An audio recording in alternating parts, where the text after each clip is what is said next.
Huu ni utengenezaji wa viti vya plastiki na unaanza kama jinsi unavyoonekana. Yanakusanywa magunia yale ambayo yanaonekana hayana thamani na hayana kazi. Yanakusanywa na kisha yanaenda yanayeyushwa kama jinsi inavyoonekana.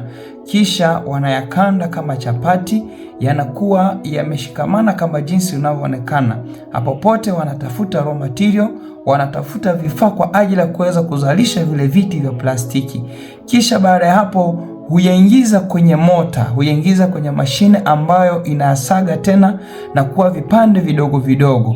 Kisha bado hupitishwa kwenye mashine yenye inaenda sasa inatengeneza lile umbo la kiti cha plastiki. Kisha baada ya hapo wale wataalamu hutafuta vyuma na kuvalisha kama jinsi inavyoonekana.